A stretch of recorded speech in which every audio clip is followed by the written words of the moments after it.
plant at Ukraine has occurred an accident that destroyed Chernobyl power reactor. It's due to a flawed reactor design that was operated inadequately trained personnel.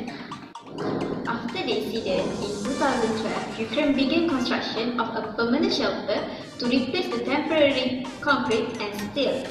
A device that was hastily erected after the disaster and which has since developed cracks. The world's worst civilian nuclear disaster took place when a reactor exploded at the Chernobyl power plant in Ukraine, then part of the Soviet Union. Present-day Belarus received 60% of the initial fallout. The radioactive cloud spread further to cover most of Europe. The Chernobyl nuclear power plant was one of the Soviet Union's most advanced facilities. The first two reactors became operational in the late 1970s. The fourth reactor was the newest, going online in 1983. On April 26, 1986, technicians prepared to test the backup cooling system in reactor number 4, but the routine safety drill went horribly wrong. A nuclear reactor is like a giant steam engine. Uranium fuel rods react to produce a massive amount of heat. That converts water into steam, which drives huge turbines to generate electricity. Control rods are inserted in between the uranium to slow the reaction. And it's crucial for cooling water to be pumped around the core to prevent overheating. But as the tests began, almost all of the control rods were removed, and technicians lost control of the flow of coolant. Temperatures soared, and extreme heat began to melt the core. At 1:23 a.m., Reactor 4 exploded. It spewed 8 tons of radioactive debris into the atmosphere. 115,000 people were evacuated from a 30-kilometer zone around the plant. The battle to put out the fires inside lasted for 15 days. More than 500,000 military and civilian personnel were drafted to deal with the accident and its aftermath. 31 of the initial firefighters and plant workers died within days from acute radiation sickness. The toxicity of the radioactive cloud was equivalent to 400 Hiroshima atomic bomb explosions. Crews hastily built a concrete sarcophagus to encase the entire reactor to prevent more radiation from spreading. Inside, there remained 200 tons of radioactive fuel. The remaining 3 reactors continued to operate due to energy shortages in Ukraine. It wasn't until the year 2000 that the Chernobyl complex was completely shut down. With the concrete sarcophagus crumbling, the international community began to build a new confinement structure for Reactor 4. It stands 110 meters tall, higher than the Statue of Liberty, and it's wide enough to fit a ship the size of the Titanic. At a projected cost of $3 billion, construction is scheduled for completion in 2017. One of Chernobyl's iconic red and white chimneys will be dismantled, and the massive steel dome will slide over reactor number 4. The confinement structure is expected to last for at least 100 years.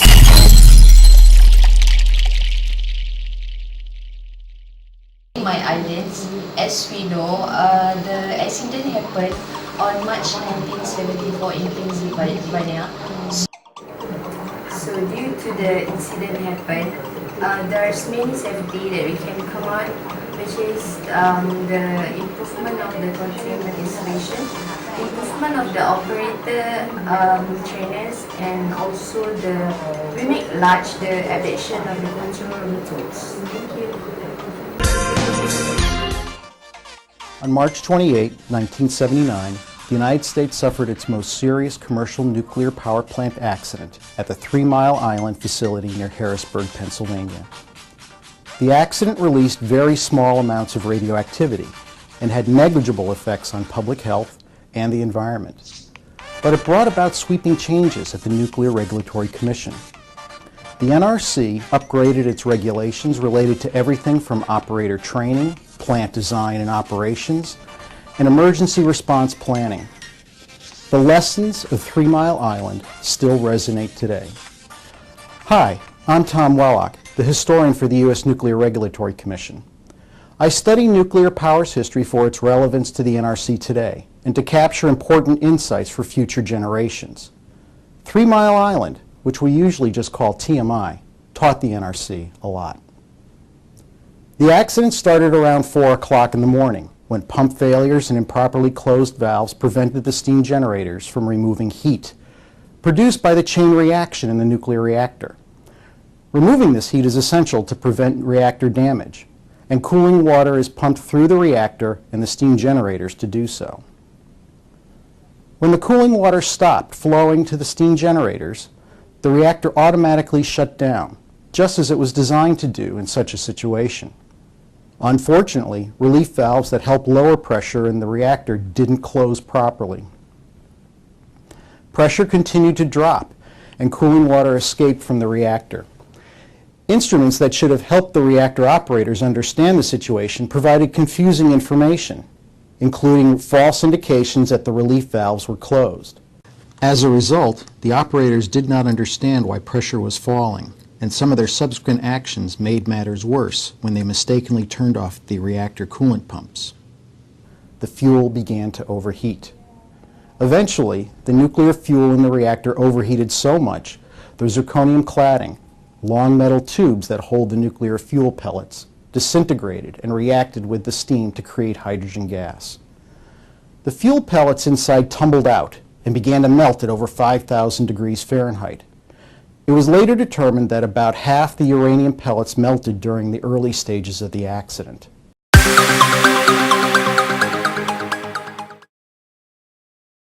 Ross Ferry Nuclear Power Plant is located on 850 acres beside Wheeler Reservoir on the Tennessee River near Athens, Alabama. The plant is named after a ferry that operated at the site until the middle of the 20th century. Browns Ferry boiling water reactors were the first in the world capable of powering generators that could produce more than 1,000 megawatts until 1 billion watts of electricity, making it the largest nuclear power plant in the world at that time. Unfortunately, there was incident happened at the Browns Ferry nuclear power plant. The fire began in the cable spreading room directly below the combined control room for the Unit 1 and Unit 2 reactors. As the fire progressed, it damaged power and control cable for safety system and their backups. All the emergency core cooling systems for the Unit 1 reactor and most of the system for the Unit 2 reactor were disabled during the fire. The fire defeated many of the defense in-depth barriers erected to guard against reactor core damage. The process of creating electricity using nuclear power begins with the splitting of uranium atoms in the reactor. This process, called fission, produces heat. In a boiling water reactor, the water surrounding the nuclear fuel is turned directly into steam in the reactor vessel. The steam is then transferred by pipes to the turbines.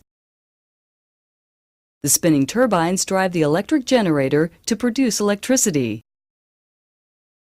After the energy from the steam is used to spin the turbines, it is drawn into a condenser where it is cooled and condensed back into water and pumped back to the reactor to be boiled into steam again.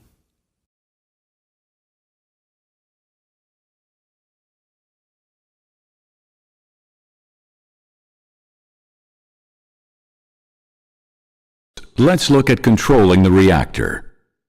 When the reactor is operating, the power level is controlled by adjuster rods and by varying the water level in vertical cylinders. Sensitive detectors constantly monitor different aspects like temperature, pressure, and reactor power level. When needed, can-do reactors can safely and automatically shut down within seconds. Nuclear reactors in Canada have two independent, fast-acting, and equally effective shutdown systems.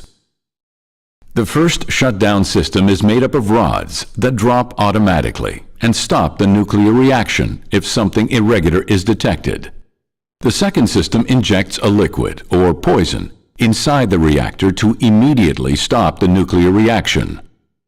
Both systems work without power or operator intervention. However, they can also be manually activated. These systems are regularly and safely tested.